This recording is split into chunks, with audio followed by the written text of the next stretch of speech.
मंजिलें हौसलों से मिलती हैं और हौसले अंदर की चाहत से आते हैं।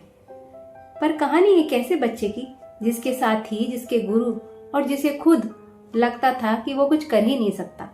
फिर ऐसा क्या हुआ कि उसे वो तरीका समझ में आया जिसने उसके अंदर हौसला जगाया, चाहत जगाई। उसे लगने लगा इस तरीके से वो सब कुछ हासिल कर सकता है जो बाकी हासिल कर रहे हैं। आइए सुनते हैं। आज विद्यार्थी नहा धोकर तैयार होकर स्कूल जाते हैं, कुर्सी पर बैठकर किताबी ज्ञान लेते हैं। बचपन से उनके अंदर लाट साहब बनने की प्रवृत्ति जगाई जाती है। लेकिन ये बात उस जमाने की है जब गुरुकुल हुआ करते थे। विद्यार्थी एक दूसरे के साथ मिलकर रहते थे, गुरुकुल की सफाई करते थे, भोजन का प्रबंध करने के लिए उन्हें भिक्षा लेने के लिए भेजा जाता था। खेती से भी वो अन्न उगाते थे, गाय चराते थे, उसका दूध दूहते थे, अपने गुरु की सेवा करते थे और उसके साथ शिक्षा भी ग्रहण करते थे। वरदराज नाम के बालक को भी उसके माता पिता ने शिक्षा लेने के लिए गुरुकुल भेजा। वो बाकी शिष्यों के साथ घुल मिल गया, उनके साथ खेलता, खाता, आश्रम का काम करता। लेकिन बस एक ही क्षेत्र था जहां वो अपने साथियों से बहुत पीछे था और वो था पढ़ाई। बाकी शिष्यों को जो बात एक बार में समझ में आती वो उसके सर के ऊपर से गुजर जाती थी।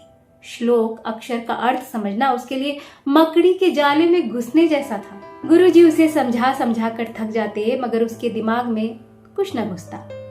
वक्त के साथ वो आश्रम के बच्चों के तानों का शिकार होने लगा। कोई उसे मंद बुद्धि, तो कोई घोंचू, तो कोई निर्बुद्ध कहने लगा। साल बीता, उसके सभी साथी उत्तीर्ण होकर अगली कक्षा में चले गए और वरदराज वहीं का वहीं रह गया, अकेला, उदास, टूटा हुआ। उसकी ये हालत देखकर गुरुजी ने कहा, बेटा वरदराज, मुझे लगता है तुम्हारा समय यहाँ बर्बाद हो रहा है। कोई सिर्फ सिखाने से नहीं सीखता, वो सीखता है अपनी अंदर की इच्छा शक्ति से कि हाँ, वो ये काम सचमुच करना चाहता है।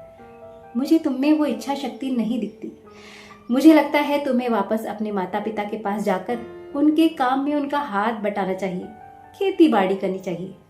तुम्हारे जीवन के लिए यही सही राह होगी। गुरुजी की बात सुनकर वरदराज को लगा कि वो एकदम ठीक कह रहे हैं। पढ़ाई उसके बस की बात नहीं और वो अपने घर की ओर चल दिया। दोपहर का वक्त था, सूरज सर पर आग बरसा रहा था।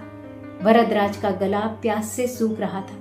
वो अपने आसपास पानी की तलाश करने लगा। थोड़ी दूर जाने के बाद उसे एक कुएं पर स्त्रियां पानी भरते हुए दिखी। वो भागकर उनके पास पहुंचा और पीने के लिए पानी मांगा। पानी पीते वक्त उसकी निगाह पत्थरों पर पड़े एक निशान पर गई, जिसे देखकर उसे बड़ा आश्चर्य हुआ। उसने एक स्त्री से पूछा, माता जी, ये निशान कैसा है? इस पत्थर पर ये निशान क्या किसी ने बनाया है? उस स्त्री ने हंसते हुए जवाब दिया, हाँ, ये निशान इस रस्सी ने बनाया है। वरदराज ने कहा, ये रस्सी तो इतनी कोमल लचीली है, इस सख्त पत्थर पर कैसे ये निशान बना सकती है?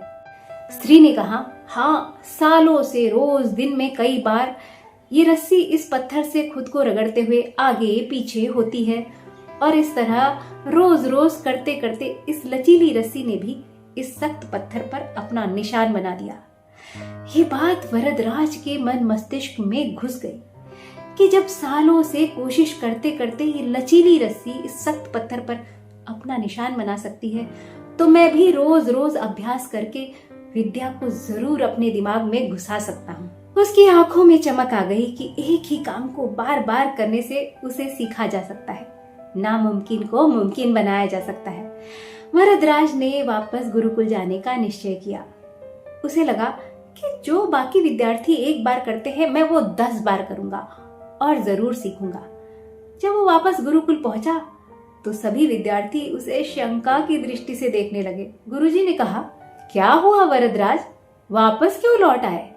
वरदराज ने रस्सी से पत्थर पर निशान छोड़े जाने की बात बताई और कहा, मुझे लगता है रोज रोज बार बार अभ्यास करने से मैं अपने दिमाग में विद्या की छाप जरूर छोड़ सकता हूँ। गुरुजी, मुझे एक मौका और दीजिए। पहले मुझे लगता था मैं कर ही नहीं सकता, पर अब मुझे लगता है ज्यादा मेहनत करके मैं ये जरूर कर सकता हूँ। उसके अंदर की चाहत और आत्मविश्वास गुरुजी को साफ नजर आया और उन्होंने कहा, चलो फिर शुरुआत करते हैं।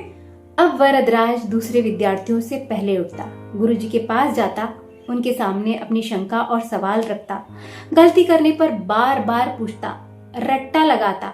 धीरे धीरे उसकी पढ़ाई पर पकड़ मजबूत होने लगी।